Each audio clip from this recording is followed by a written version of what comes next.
Hello, people, and welcome back to another edition of yours truly, Josiah Willis, here today with another film review, and let's go right ahead and get back to it. We have A Journal for Jordan, which is an American drama film. It was co-produced and directed by one of the greatest actors of all time, Denzel Washington, my favorite actor, by the way. And yeah, man, I think he did a solid job overall for the film review. So let's go right ahead and give you guys a premise as to what the film is about. It is based on a true story with a guy named Charles Monroe King, who was deployed in Iraq. He had kept a journal of love and advice for his son that he never got a chance to meet. With his fiancee, Dana Candy, which his story is all about, is from her memoir called A Journal for Jordan, a story of love and horror, which is what inspired the film A Journal for Jordan.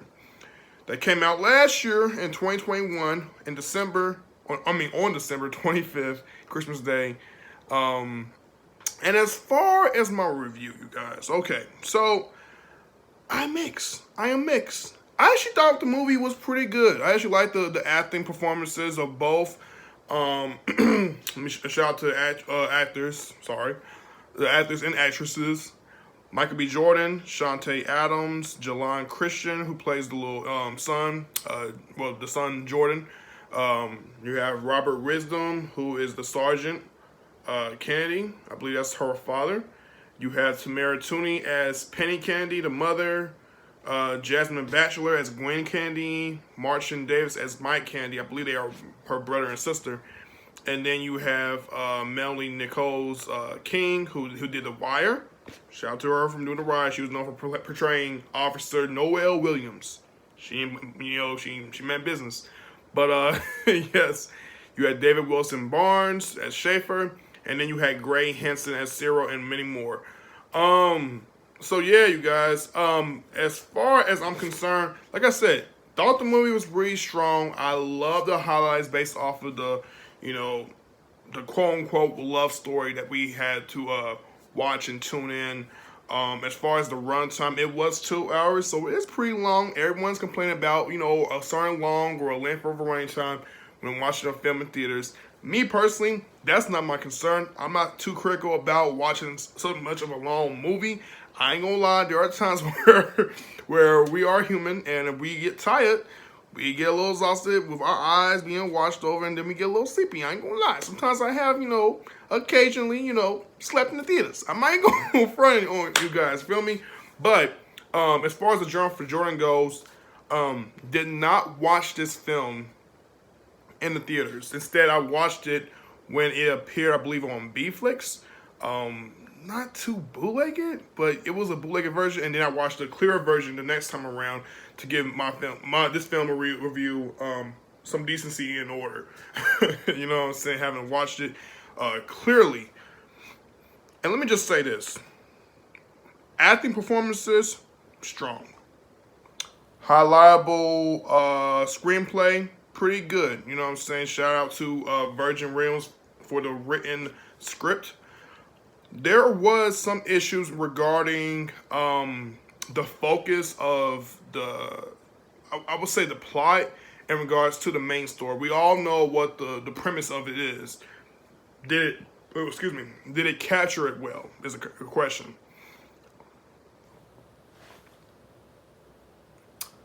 Not quite.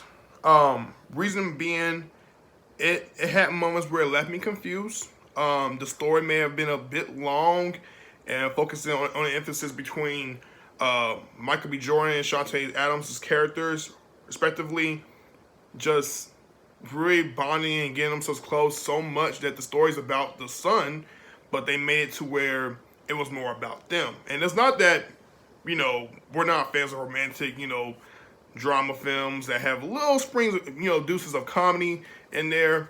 That was great. The thing is, they focus too much and too heavily on it that sometimes you are lost with the direction going into what was the story about watching this film. Which left a lot of people scratching their heads. I just watched a film review where this guy just like gave it a 4 out of 10. I was like, wow, really?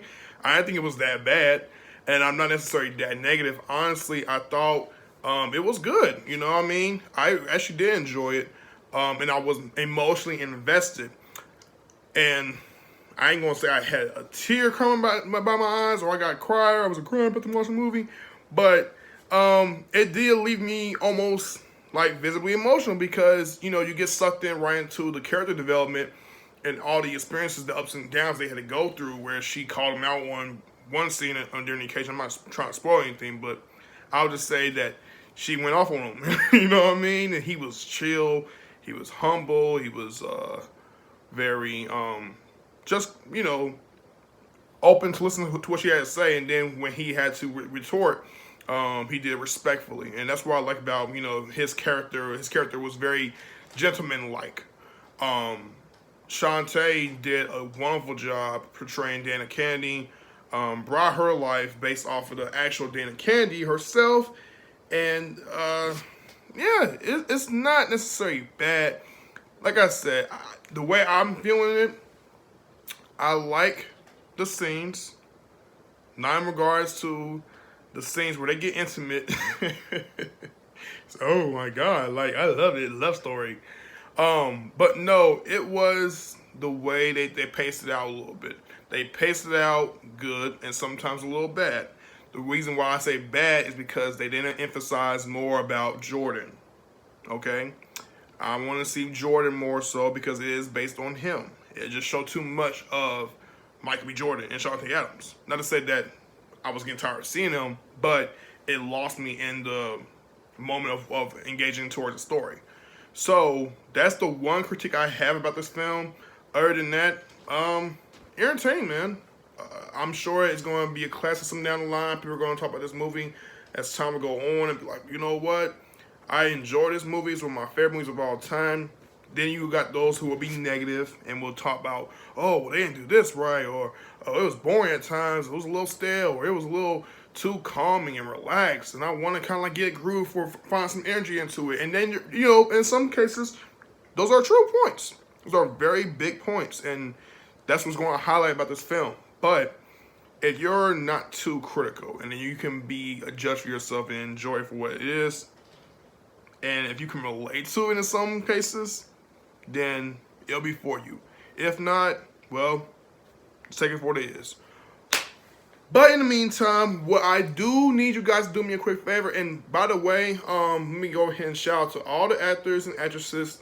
Let me shout out, you know, I'm sorry you guys forgot this. Shout out to Denzel. I thought he did, you know, like I said, a solid job. Wasn't a, you know, a great, spectacular job, but it was a solid job nonetheless. Want to see him do more and see where he'll take his directing chips down the line. Shout out to Rotten Tomatoes for their review. They said a Journal for Jordan's affecting fact-based story stumbles on screen thanks to Denzel Washington's undistinguished direction and overly sentimental approach. It was a little overly sentimental. I will agree. But it showed why it had to be that way. And when it comes to their relationship, you know, they bonded. It was unlikely because she wasn't really trying to, sorry for stuttering, she wasn't really trying to deal with him like that. But as time goes on, you know, he got her in the palm of his hand. You know what I'm saying? The only thing is, it didn't last for too long. And unfortunately, as you go on and watch the movie, you know why A Journal for Jordan is kind of like being meant for their son, Jordan, in the film. So, like I said, y'all check it out. Like it, don't like it, love it, hate it. Honestly, I wouldn't go for one of those, but that's just me. I'm not everybody, not everybody's me. So, yeah, please don't try to be negative and come in with the sentiment of trying to give it a watch and take it for what it is, like I said. And I'll say again, yeah, like, comment, subscribe, and views. Put your minds out there. The link of this song. There ain't gonna be no links to this song. I'm thinking about movies. Think about movies. Come on the side. Think about the movie. Don't think about the songs. I know you're used to it. I know. I do too many reactions. But yeah, man. This was, like I said, a John for Jordan. Directed and co-produced by Denzel Washington, starring Michael B. Jordan and Shantae Adams. They did a wonderful job portraying their characters. Check it out when you get a chance to see it, and let me know how you feel in the comments below. All right, King Life, we are out.